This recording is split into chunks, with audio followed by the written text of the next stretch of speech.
Dough bantat tak naik, cara selamatkan dough kalau yeast buat hal. Pernah tak kalau you guys uli punya lama, tunggu sejam dua tapi dough tetap kaku tak naik-naik? Mesti rasa macam nak baling terus dalam tong sampah kan? Sabar, jangan baling dulu. Ada satu rahsia dalam dapur profesional. Dalam dapur industri, kita tak panggil dough itu gagal. Kita panggil dough tu satu potensi untuk jadi pate fermente atau old dough. Kenapa dough bantat ni berharga? Walaupun yeast you guys mati, mungkin sebab air terlalu panas atau yeast dah expired, proses kimia dalam tepung tu tetap berjalan.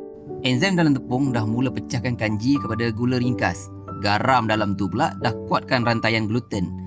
Kalau you guys buang, you guys sebenarnya tengah buang ejen perasa semula jadi yang tak boleh dapat dalam adunan yang baru.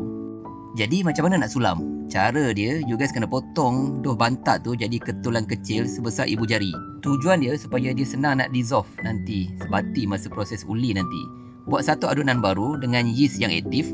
Masukkan ketulan tadi sebanyak 15 ke 25% daripada total berat tepung baru yang you guys buat.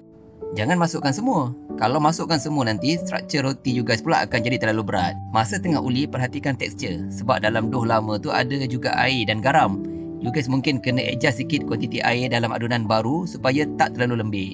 Teknik ni bukan setakat selamatkan modal you guys daripada terbang macam tu je. Tapi dia akan bagi kick pada aroma roti tu. Sebab proses sebelum ni dah develop dia punya flavor development untuk dough. So, roti you guys akan rasa lebih premium. Hasil dia, roti you guys akan ada shelf life yang lebih lama dan crusty yang lebih keperangan disebabkan proses caramelization gula daripada dough lama tadi.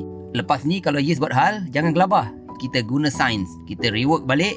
Sayang babe, tepung sekarang bukan murah. Dapat sesuatu? Kalau nak lagi konten-konten macam ni, jemput follow dan subscribe ya.